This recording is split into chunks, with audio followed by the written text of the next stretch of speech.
Good morning, good afternoon, everyone. Hope you can hear me okay. Welcome to today's webinar entitled Primary Healthcare Performance Management in Practice, Lessons from Ghana and Rwanda. Thank you all for joining us. I'm counting 38, 39. If you wouldn't mind just introducing yourself in the chat, telling us your name, where you're dialing in from, um, and your affiliation. My name is Colin Gilmartin, and today I will be your moderator. Over the past 3 years, I've also had the privilege of serving as the project director for the Primary Healthcare Performance Management Activity at Management Sciences for Health. I want to say welcome on behalf of MSH and our partners. We are especially grateful for the Gates Foundation for supporting this activity, and to our partners in Rwanda and Ghana, whose collaboration has made this work possible. Next slide, please.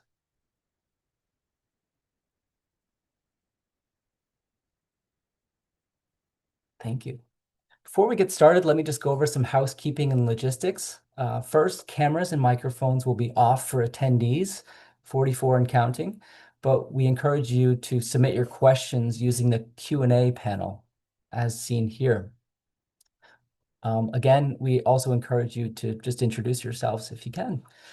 To enable any live closed captions, click the CC button on your Zoom toolbar. And lastly, this webinar will be recorded, and the recording will be shared following the webinar. Unfortunately, we are unable to do live translation for this webinar, but happy to speak offline, especially in French, but to discuss further. Next slide. Let me just briefly walk you through our agenda for today's 60-minute webinar.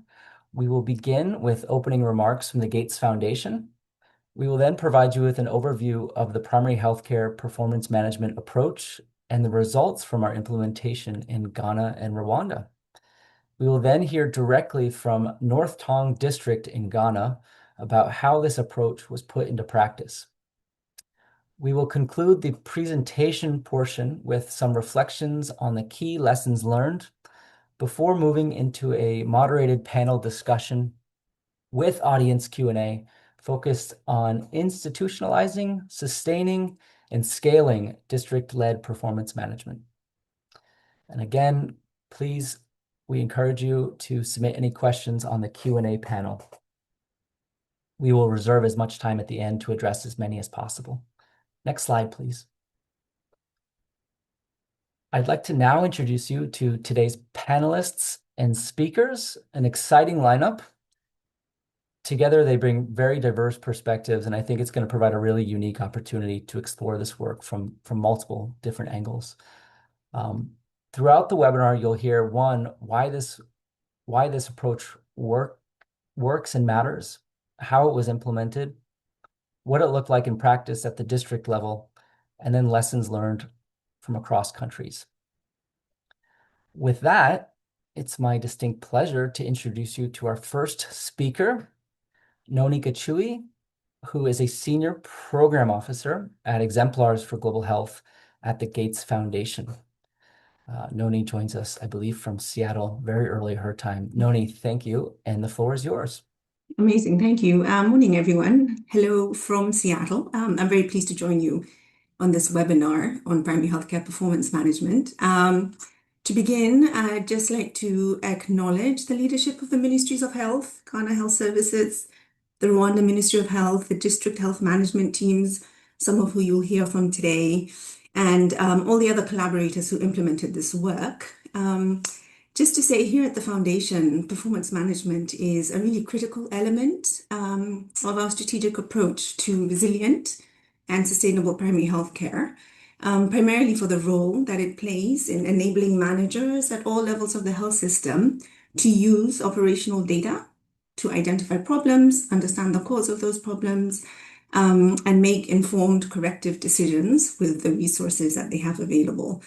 So in my mind, basically three things have to come together to bolster primary healthcare performance. First is timely, trustworthy, and actionable data. The second is appropriate management routines. And the third is this enabling environment, which includes strong leadership that allows local teams to act on what the data is telling them. The PHC performance management activities in Ghana and Rwanda provide really practical examples of this. What you'll hear about shortly is how these district management teams across 4 regions in both countries went about solving priority problems that they identified, how they instituted very disciplined routines, and how they ultimately held themselves accountable for results. They employed a combination of various solutions, including integrated data dashboards, catalytic grants, coaching, all of which enabled them to translate data and information into concrete action. I think the results are really encouraging. You'll hear about them shortly across the districts. They saw measurable improvements in a lot of the areas that they tackled, including ANC, availability of essential medicines, strengthened leadership, etc. So it's really exciting to see all this going down. I'm excited for all of you who have joined this webinar. And just sort of in conclusion, I'd like to encourage us to think about performance management as a discipline that helps primary healthcare systems turn data, leadership, accountability into better services for improved outcomes in health. In closing, I'd really like to acknowledge and thank the MSH team for the role and leadership it played in this project. And with that, I'll turn it back to you for the actual exciting conversation that we're about to have. Thank you. Thank you, Noni. We really appreciate those opening remarks. We will now turn from why this work matters, again, thank you, Noni, to how the primary healthcare performance management approach was designed, implemented, and ultimately what it achieved in Ghana and Rwanda. Just a shout out, I counted 70 attendees so far: Liberia, Somalia, Botswana, Australia. Thank you all for joining. Keep the intros coming. We will now give the floor to Sarah Bierce, Senior Technical Advisor and Technical Director for this project at MSH. And Sarah will provide an overview of the PHC performance management approach and the results from implementation. Thank you, Sarah. Thank you very much, Colin and Noni. Can I have the next slide, please?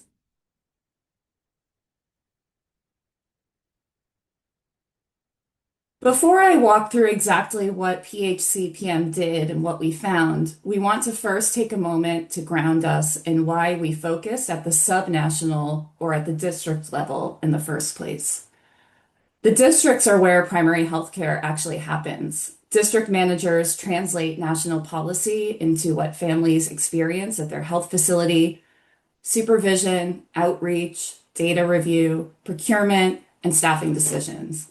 This day-to-day district management directly shapes coverage, quality, and access. But decision space is uneven. Many district health management teams have real accountability without the tools, structured processes, or the fiscal flexibility to act on what their data is telling them. And that gap between responsibility and authority is what PHCPM was designed to address. And everything that we show you from here on out flows from that premise. Next slide, please. This slide here captures the specific constraints we found across the 4 districts in Ghana and Rwanda. In Ghana, we were working in Akwapim South and North Tom districts, and in Bugesera, we worked in Bugesera and Jakumbi districts. Across these 4 districts, we noticed key challenges and constraints at the district level. Data was not consistently used for planning. There was limited decision-making authority, insufficient and inflexible financing, infrastructure and supply gaps that affected service readiness, staff capacity and supervision challenges, and weak community feedback loops. None of these are new problems, and none of these are unique to Ghana or Rwanda or even to the 4 districts that we worked in. But the question that we were testing is whether a structured district-led approach paired with the right tools, support, and the use of catalytic resources in the form of grant funding could change the trajectory. And with that framing, let me show you what PHCPM was able to build. Next slide, please. The approach has four integrated components, and I want to emphasize the word integrated here because it really matters. The data and the dashboards used across the adaptive performance management cycles of 6 months gave DHMTs a clear picture of where the gaps truly are. The PHC Leadership Development Program, or referred to as the PHC LDP, provides the structured methodology for selecting a priority, analyzing root causes, and building a realistic action plan. Catalytic grant funding gave DHMTs the financial autonomy to actually act on what the data is telling them. And ongoing coaching builds that leadership and management capacity to do all of this repeatedly, cycle after cycle. At the bottom of the slide in the orange box, you see the hypothesis or the bet that we made back in 2023 when we started this activity. And that is that active district participation in these improvement cycles, supported by data, structured methodology, flexible financing, and coaching, can lead to better district action and improved primary healthcare system performance. What I'd ask you to hold on to from this slide is the cycle at the top. 6 months, repeatable, building toward maturity over time. And that repetition is what distinguishes this from a one-off training or planning exercise and something that can be built. Next slide, please. Within each of these 6-month cycles, the DHMTs followed a structured process to identify their priority. They reviewed routine data, triangulated it across sources, and identified where the gap was most significant and most actionable, and then selected one result they could meaningfully shift within that 6-month cycle. The result is what we call a desired measurable result, or what you'll hear in this presentation referred to as a DMR. The right side of this slide shows the range of areas that districts chose to work in: maternal health and newborn care, health service readiness, data systems, immunization, community health, and nutrition, to name a few. But critically, DHMTs are the ones who selected these priorities themselves based on their own data and their own lived experience. These were not priorities that were assigned by MSH or by the Gates Foundation. And that ownership is foundational to why the model works and also what makes the results meaningful. So let's take a look at what happened. Next slide, please. A few snapshots of results that can show meaningful impact across constrained settings. The 3 results here that you see on the slide were selected deliberately to illustrate what the PHCPM model can do in settings facing a variety of real constraints and not ideal operating conditions. North Tong is a flood-prone district with remote communities and significant facility readiness challenges. Their DHMT, who you'll be hearing from later, chose to prioritize skilled delivery. And over cycles 3 and 4, they were able to drive coverage from 63.6% to 89.6%, which is not just a marginal improvement, it's a fundamental shift in access to safe delivery care within this particular area. Aquapim South faced a different kind of constraint: administrative and financing system that was rejecting nearly 1 in 5 national health insurance system claims, directly limiting families' access to the services they were entitled to. Their DHMT tackled this head-on across 3 cycles and cut the rejection rate from 17.3% to 4%. And then in Bugesera District in Rwanda, geographic barriers and limited community mobilization were keeping early ANC attendance low. But through structured community outreach and facility strengthening, the DHMT was able to increase attendance of first antenatal care visit coverage from 35% to 51%. So here you see 3 districts, 3 completely different types of constraints, and 1 model. If you move to the next slide, we can see more about how different results were able to drive measurable change. This slide shows a slightly different argument in that every district that implemented the PHC LDP achieved results against the priority it identified. North Tong, for example, was able to sustain reductions in anemia and pregnancy across all 4 cycles, while simultaneously running the skill delivery work we just saw in the previous slide.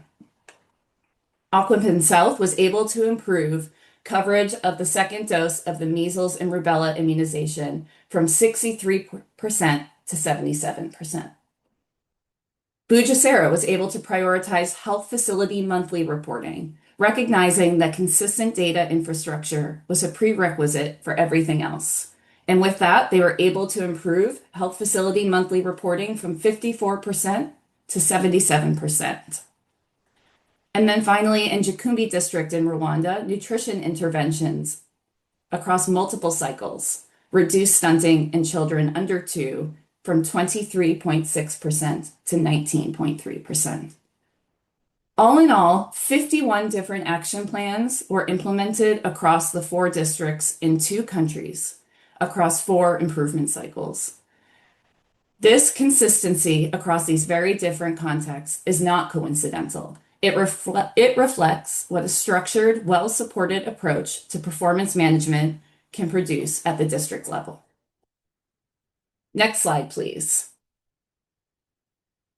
The last thing I want to show you before we are able to hand this off to Director Michael is what happened underneath these results, because I think this tells the most important part of the story if we're looking about scale and sustainability.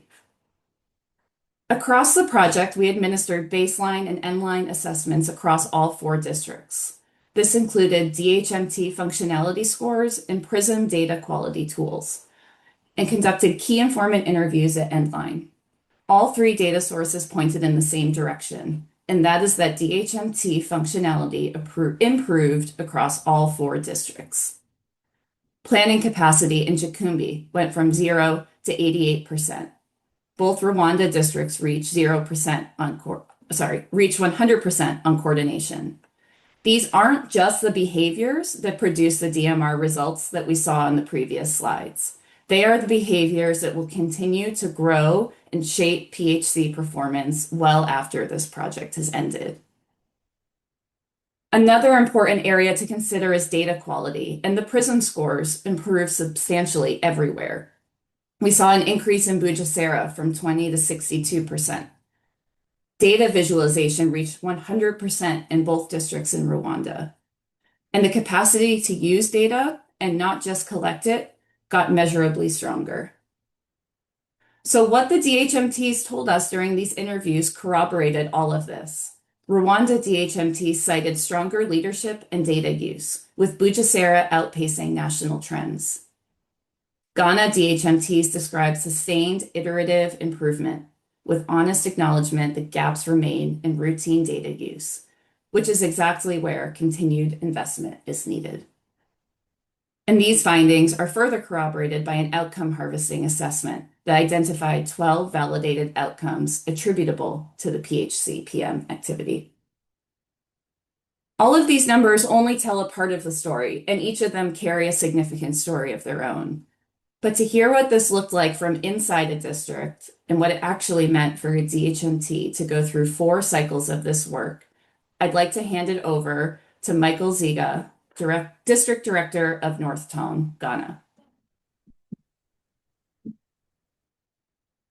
Thank you, Sarah. Thank you for that excellent overview, Sarah.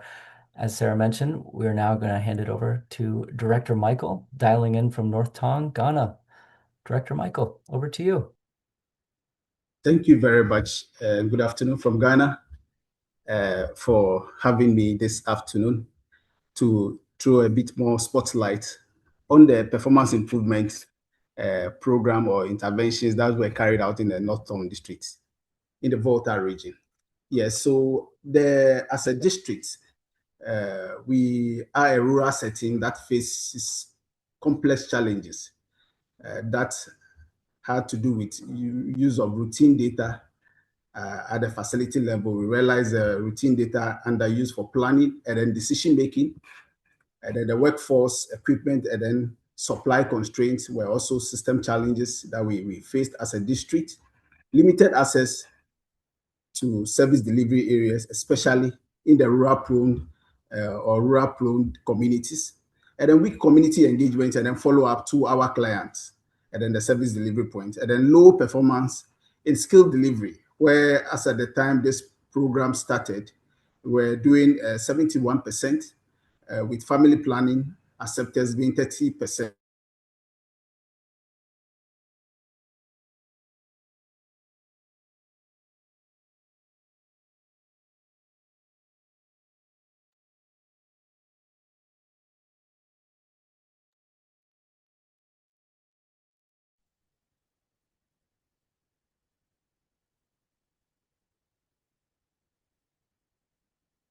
I think Director Michael may have dropped, which is we have a contingency plan. We'll wait for him to rejoin on his phone. But given our contingency plan, which we expected could happen, we will advance Ulfa to oh, I believe Michael is rejoining us.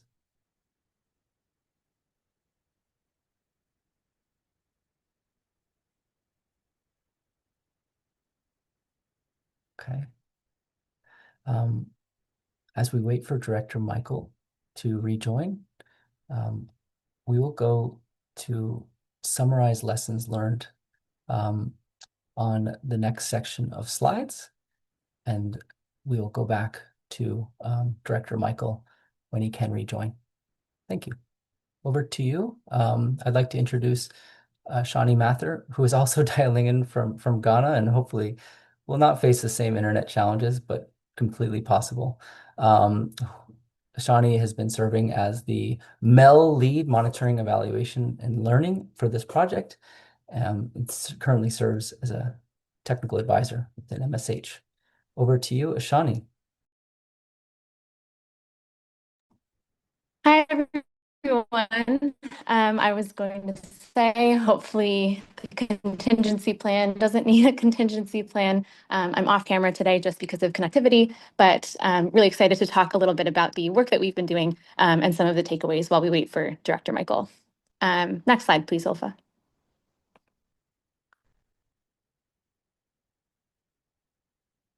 So this slide contains some of the results from a set of KIIs administered at the project endline to understand some of the lessons learned within the project themes. Director Michael will provide a lot of context for this in his discussion, but hopefully this overview is helpful as a primer. This is one of several assessments that we conducted throughout the project to understand and capture the project's impact today, but we're just planning to focus on these qualitative KIIs. So the first theme that we explored was the catalytic grants that were provided throughout the project and what the districts sort of thought of them and what our lessons learned were. And the main finding is that if you ask DHMTs, nurses, et cetera, they all know the consistent issues in their districts, but they usually lack the funds to address these. So for example, oftentimes there's not enough funding for per diems to cover trainings or convene meetings. There are accommodations for midwives that need to be constructed so they can provide 24-hour care. And there are not enough funds for these types of activities. So the expenditures through the catalytic grants allowed them to pursue these activities within the action plans that they developed, and it really drove results that were able to strengthen service deliveries within some of the DMRs that Sarah presented earlier. These findings really underscore that fiscal autonomy is a key component of performance management, and they raise questions about how to sustain the gains made in PHC, but also note that a greater understanding of where financial gaps are can strengthen service delivery, even in locations where catalytic grant funding isn't available. The next theme that we explored was data and dashboard use within each district, and we sought to understand the utility of specific performance management dashboards. In short, the dashboards were used more frequently during review meetings, but generally DHMTs and health information officers still lack the capacity to use them on a daily basis, given a lot of external challenges, such as lack of digitization, especially in Ghana, internet and access challenges, which we're facing today, and just a general preference for other and routine HMIS systems. So this was definitely flagged as an opportunity for growth. Districts reported that dashboards have a lot of potential utility, but only are really helpful if they're used routinely and the challenges that are presented by external factors are addressed.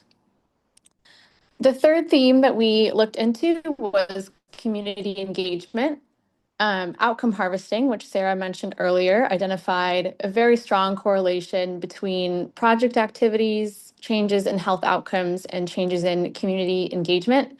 For example, there were more frequent meetings with community leaders. In Ghana, the Queen Mothers were involved more often, as were other opinion leaders and influential people within districts in both countries. In some cases, it worked a little bit too well, where in certain services, community demand for services outpaced available resources. This will need to be monitored moving forward since districts plan to sustain community engagement as much as possible. And there are definitely opportunities to increase cross-sector collaboration as well as embed other engagement activities within routine plans and budgets. And then finally, the last theme that we explored was sustainability, which is the big question of the project. How do we make sure that these gains continue? And I think we found that the first step was that the alignment of the DMRs selected and the PHC LDP priorities needs to be on track with national goals and plans. For example, the Imihigo in Rwanda. Activities where there are needs for extra funding for fuel and transportation, for example, are probably most at risk, and special attention should be paid to how to sustain those. And we've not quite found a solution to this challenge, but Director Michael will talk a little bit about how he's continuing the PHC LDP in his district. So look forward to hearing from him. Next slide, please. So these are just a few cross-cutting enabling factors, challenges, and recommendations. MSH, DHMTs, and partners identified the following takeaways across both countries. In terms of best practices, DHMTs need both the authority and the resources to act.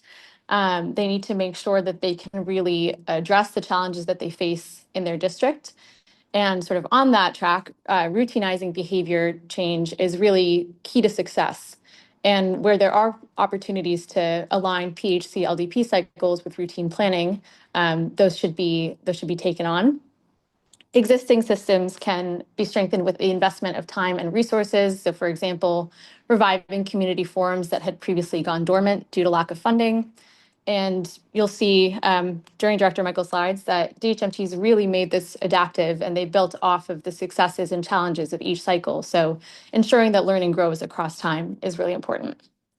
The challenges and the recommendations go kind of hand in hand. So one key challenge was quote unquote decision space, which was addressed and assessed at the project's beginning. And we really wanted to explore what districts were able to affect within their remit. They often don't have full autonomy over funding or certain activities, for example, workforce, which is determined at the central level.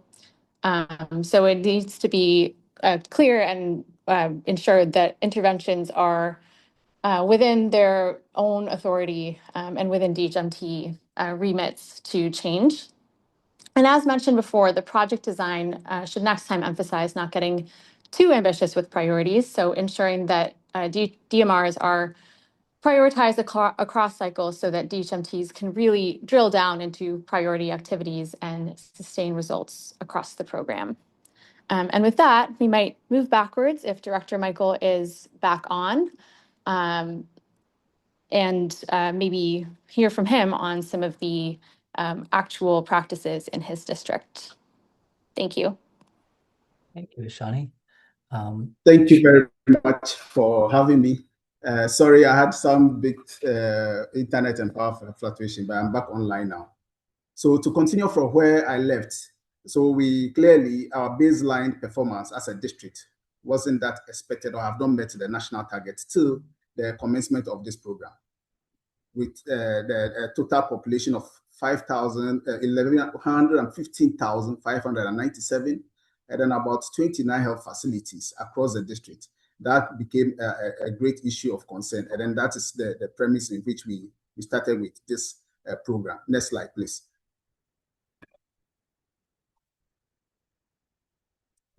Yes, so in the North-Tongue context, how did we turn data into action in North-Tongue?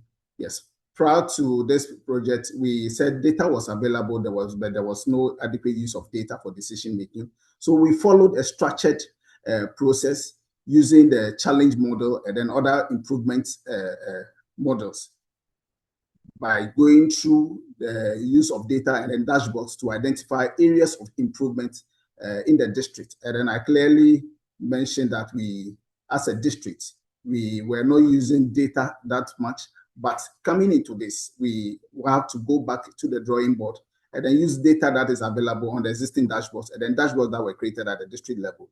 And then we created a strategic action plan using the challenge model, where the district level, we came up with teams at each of the sub-districts that came together in addition to the district health team to come out with challenges using the challenge model. And then with the challenge model, coming out with these clear areas of improvement or gaps, we prioritize actions that we want to perform. That came up with key activity lines that we want to perform that are tied to our catalytic funding that we receive from Management Sciences for Health, MSH, with technical support from Ubora Ghana. And then now, after this, with the funding and then the activities in place, we incorporated learning into next strategic implementation cycle. So cycle by cycle, this was the approach that we were using. And then throughout each of the cycles, we came out with DMRs that we monitored over 6 months to ensure that the activities that we planned to do are carried out as planned, and then measured the in-process activities or in-process indicators that directly were linked to our overall desirable, measurable results. And then clearly, you can see from the key priority areas that we were working on as a district, reducing anemia in pregnancy from first cycle to the fourth cycle, that range between March to December 2025, and then increasing ANC coverages for 2 cycles, reducing MR2 and then RTSS4 gaps. We realized there were variations between these 2 vaccines that were given at the same time, and then increasing family planning acceptance, and then increasing skill delivery across the cycle 3 and 4. Next slide, please. And then so in the area of increasing skill delivery, we realized the primary healthcare leadership-led approach helped the DHMT to identify the root causes of skill delivery and then implement locally designed solutions that we realized that were solutions that were tailored to, or actions that were tailored to, the conditions that prevail or persist in each of the sub-districts. And then one of the root causes we realized during the structured processes was limited emergency readiness as a district. And then one of the areas that we also realized was gaps in provider skills, weak pregnancy tracking, limited community engagement, and poor client experience. But then the district-led solutions enabled by catalytic grant funds that were tied to these root causes provided results. For instance, the limited emergency services, we procured emergency medicines and the safe motherhood equipment, where facilities that were not fully equipped are fully equipped to ensure that they attend to emergency cases at any of the levels. And then provided some HBB drills, helping baby brief drills, and being more coaching, and then supportive supervision to each of the levels. And then with we came up with district-led approaches that could improve tracking of our pregnant women. So we came up with innovative registers, mapping our pregnant women and our communities to ensure we track our pregnant women each cohort by cohort. And then limited community engagement. We had community health workers that were also helping identify our pregnant women and then to follow up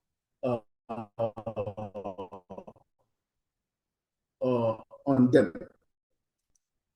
Then with poor client experience, we came out with respectful materials and then other barriers that could remove the gaps or the barriers that were leading to poor client experience. And then from my right-hand side, you can see clearly that looking at the baseline where we were and then where we had the catalytic funding to implement some key priority activities that had to do with equipment, BMOC training, emergency medicines, we saw an improvement in the results that were more than the targeted districts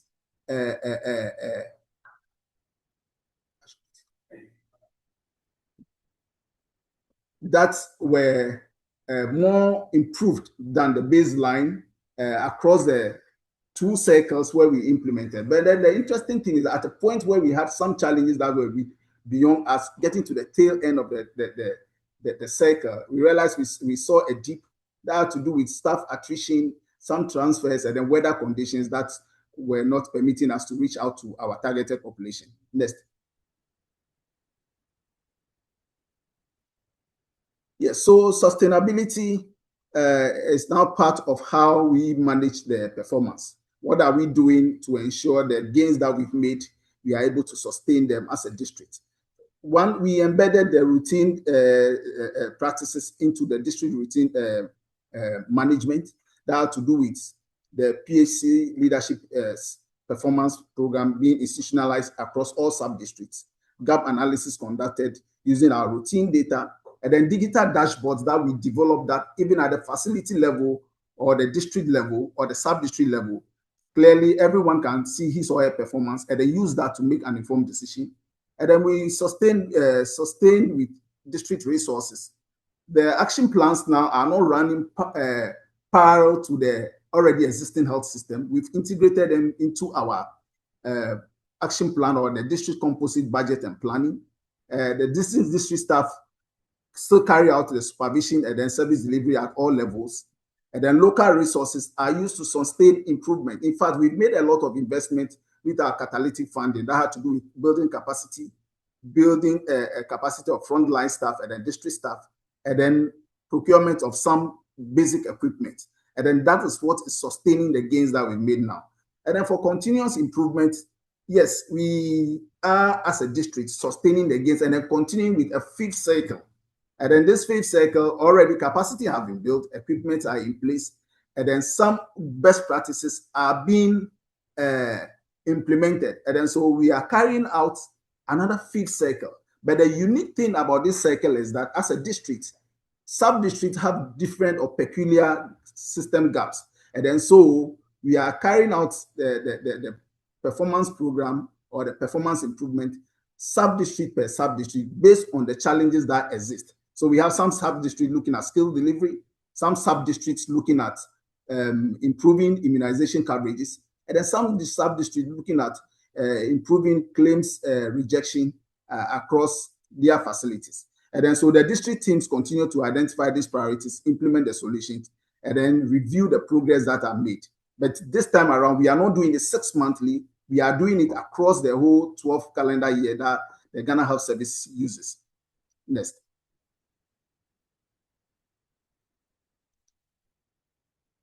Next slide.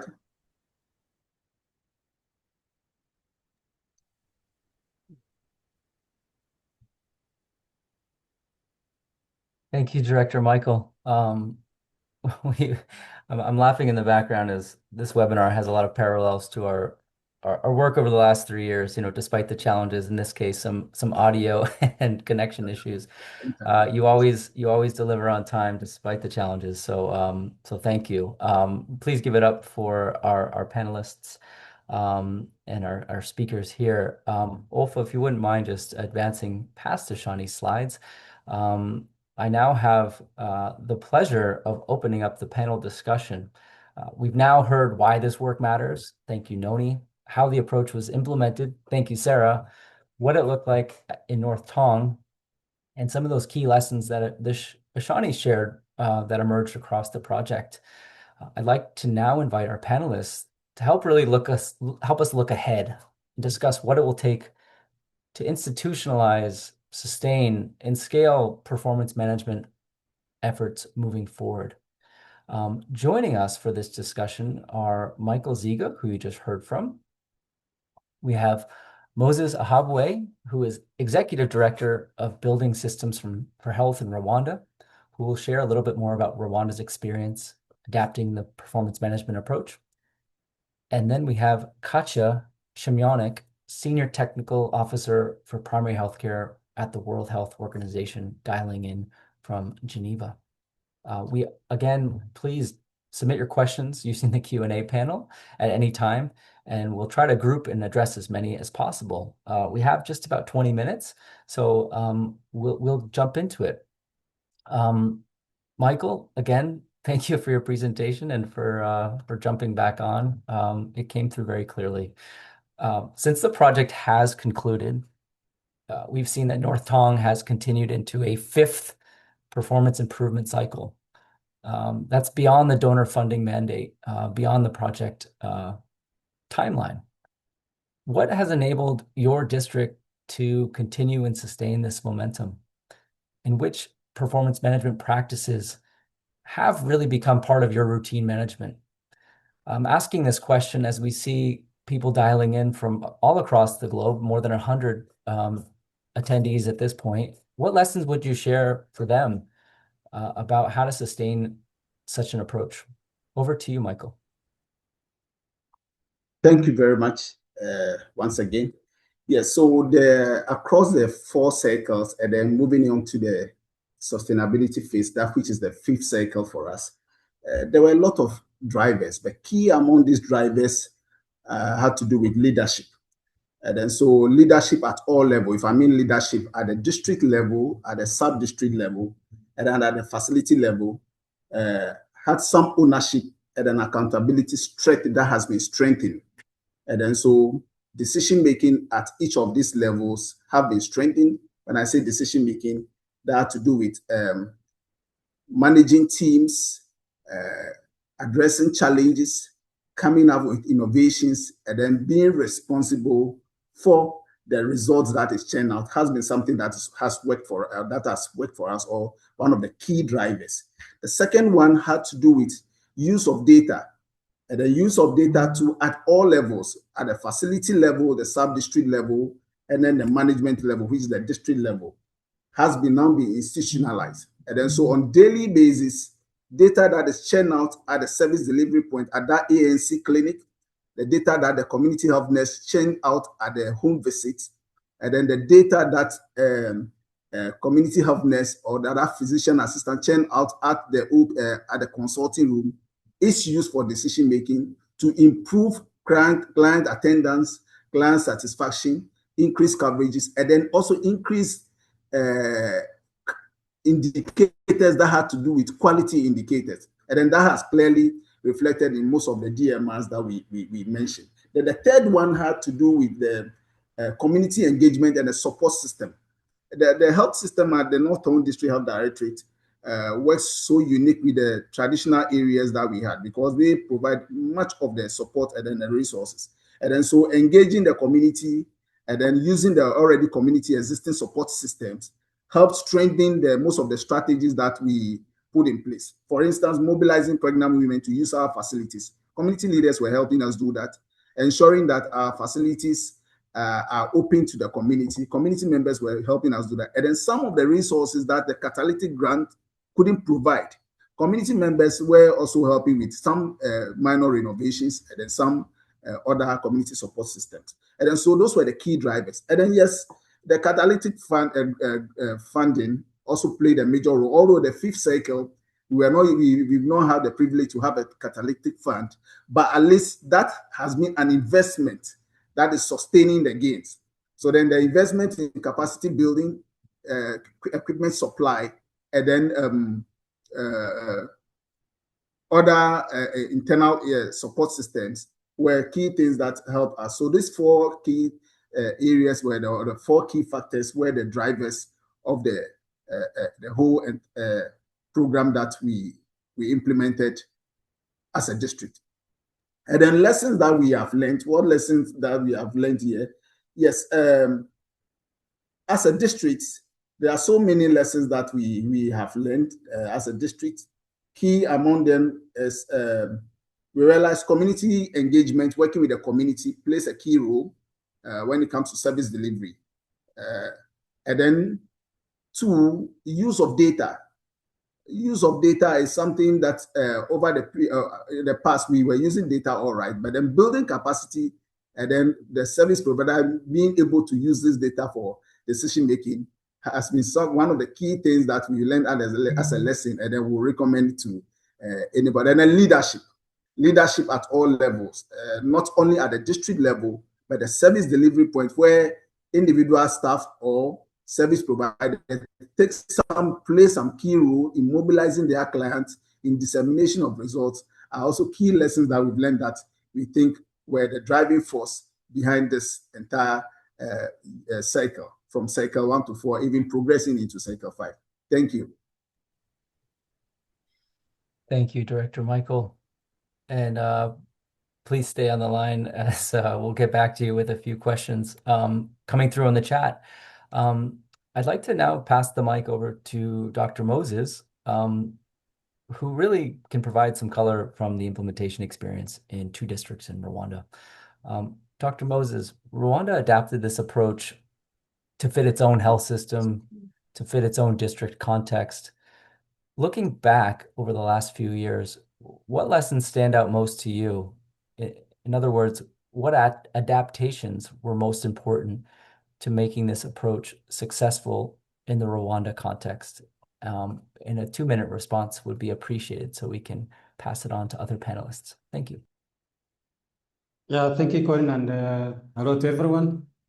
Yeah, it's very important to understand that looking at the primary health care in Rwanda, in terms of the context, when we look at the decentralized level, which is a district, the composition of the people that make the DHMT is comprehensive, starting from the community level to the hospital, or meeting in a DHMT discussion to look into the issues of planning, monitoring, coordination, resource use, and at the same time ensuring regulation and policy application.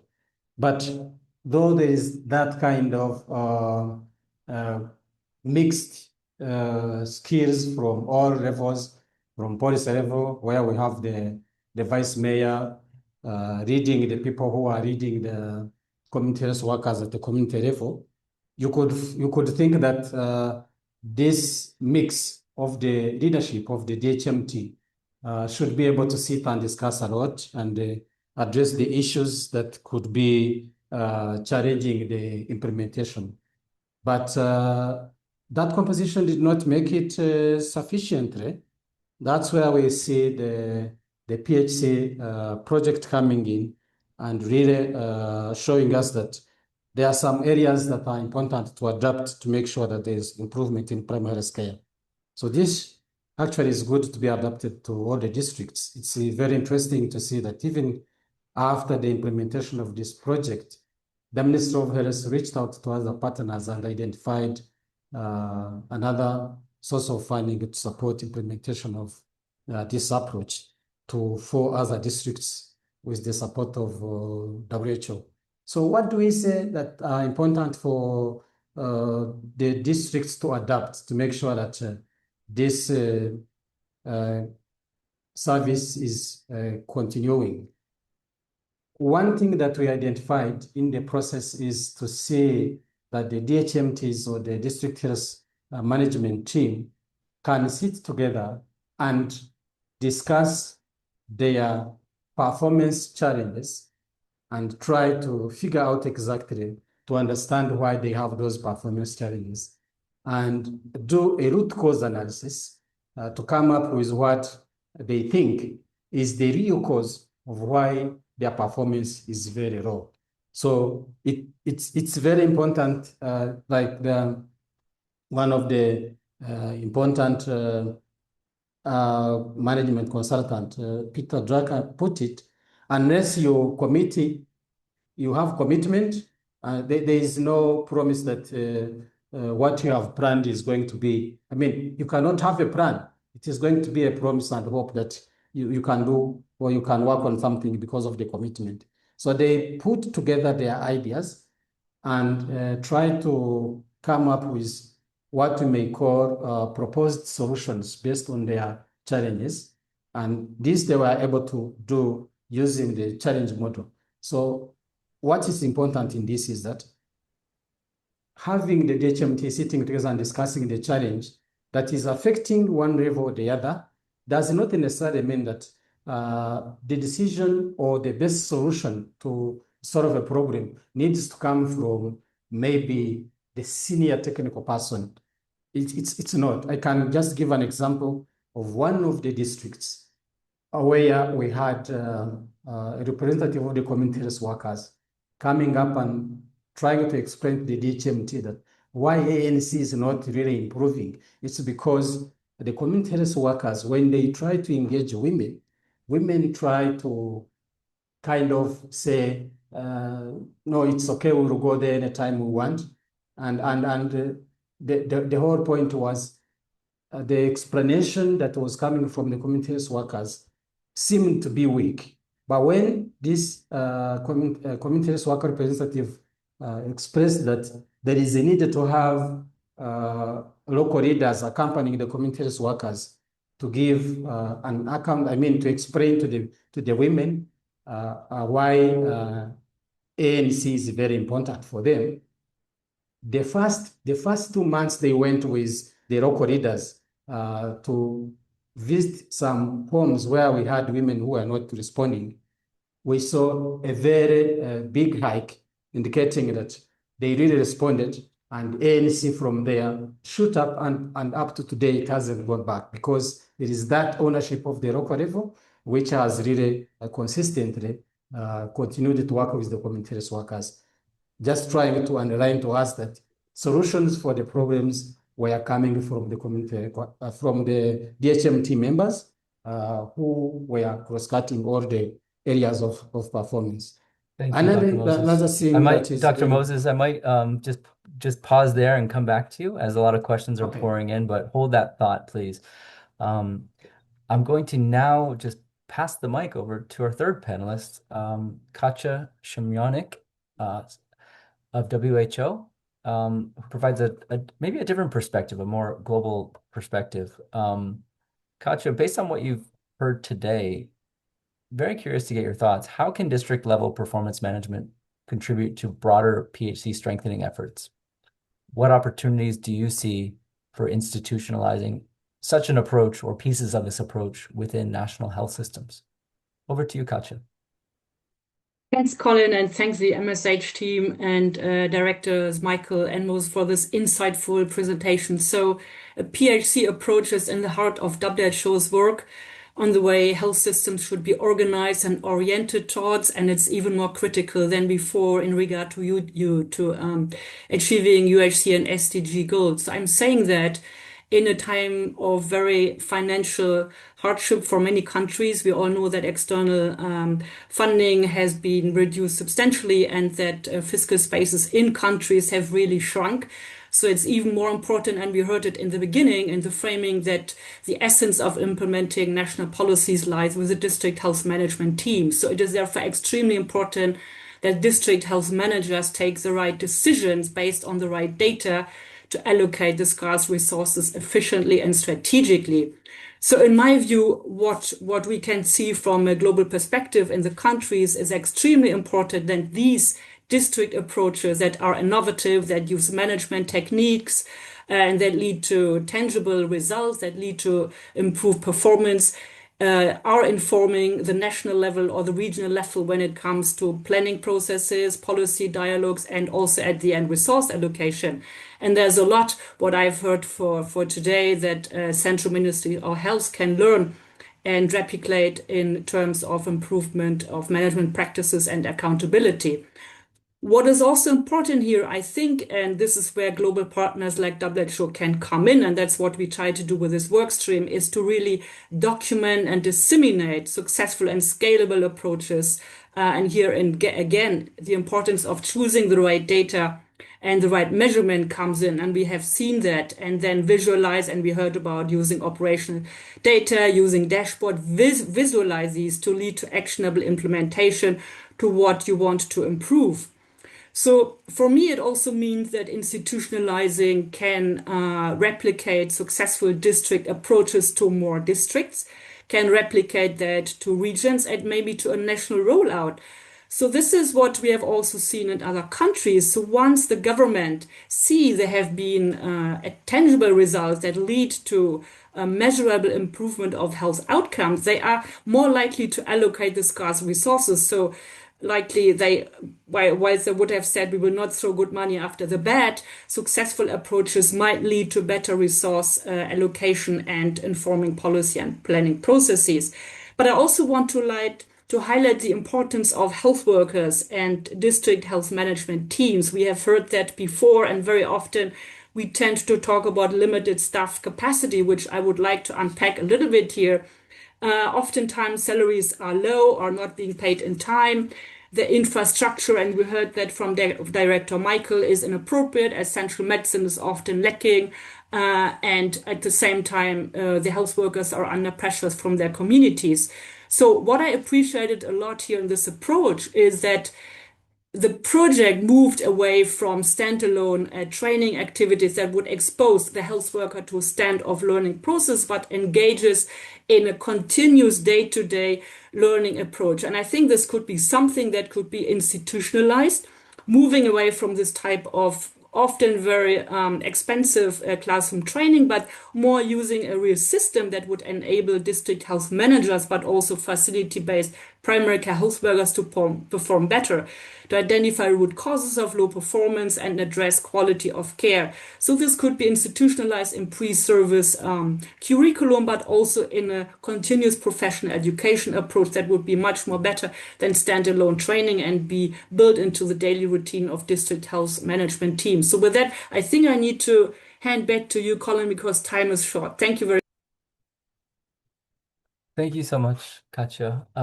We appreciate it. We know we're running short on time. I might just give a 30-second question to Moses and Michael, if I could, before wrapping up. Moses, you mentioned some of the success building on this, that this approach is now being adopted by 4 additional districts in Rwanda. Very curious, and combining a few questions from the chat, what are some of the factors that are going to be a part of this in terms of changing the mindsets, changing the behaviors of these new districts in terms of how planning is going to be done moving forward? A 30-second response would be appreciated, Dr. Moses.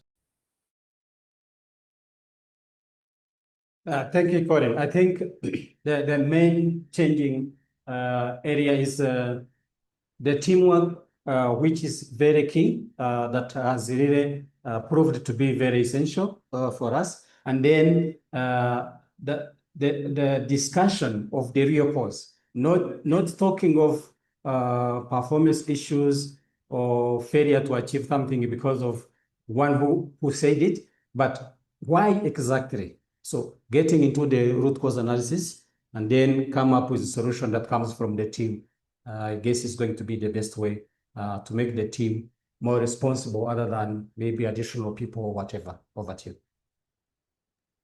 Thank you so much. Thank you, Dr. Moses, and best of luck to the Building Systems for Health team as you embark on the next scaling this approach to new districts. One more question to Director Michael from North Tong. Once again, thank you. 30-second response, Director Michael. As a closing thought, what is one piece of advice that you would offer this group here, more than 100 attendees, as well as governments, partners, considering the adoption or scale up of a district-led performance management approach? What do you see as a good opportunity or some of the biggest challenges for sustaining and scaling this approach? Thank you.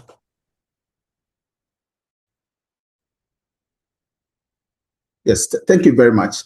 In the first place, one of the key message I have as a team, or from my team here, or one of the key messages is that we realize that the primary healthcare leadership performance demonstrates that district-led data-driven performance management can improve service delivery outcomes and can be adapted and scaled across different settings or different regions or different districts in Ghana or in the district. That is what we've realized.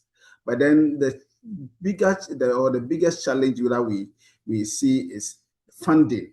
most of these change ideas that we implemented, most of these innovations, most of these improvements that we initiated had to do with funding to support these change ideas. And then so building staff capacity, equipping the facilities, and then engaging the community all requires funding. So in as much as PHC LDP can be implemented or can be replicated in other districts, funding is a big challenge that we foresee going forward, or if any district that will have to adopt or adapt some of these change ideas or these improvements that we've put in place as a district. Thank you. Thank you very much. Thank you to our panelists, Director Michael, Dr. Moses, Katja from WHO. We are now at time. We had more than 100 people attend this webinar, and we really appreciate you spending your morning or afternoon with us. We'd like to extend just our sincere appreciation to the Gates Foundation for supporting this activity and our many partners whose collaboration made this work possible. I'd like to just call out those on the left here: Ghana Health Services, Ghana Ministry of Health, Rwanda Ministry of Health, Building Systems for Health, Ubora Quality Institute in Ghana, Freestones International in Rwanda, HISP Ghana, and Zenesis. More importantly, perhaps most importantly, we'd like to thank the Director Michaels and others of this world, particularly the district health management teams whose leadership really drove this work in collaboration with the communities. If there's one message perhaps I'd like to take away from today's webinar, it's that strengthening primary healthcare really requires locally led solutions. And we heard quite a bit about that today. You can hear more about it, actually, if you want to click on those links. We have a number of resources available, including available case studies on how this approach was put into action. I think today we saw some of the reality as well as the potential for what happens when these district teams set their own priorities, test their own locally led solution, but also have the flexibility and financial resources to act upon these priorities. We learned that they continuously adapted as they, again, strengthen their health systems. So we want to thank you again for joining the conversation. Please access the resources here. And to close, on behalf of Management Sciences for Health and all of our partners, again, thank you. We wish you a great rest of your day.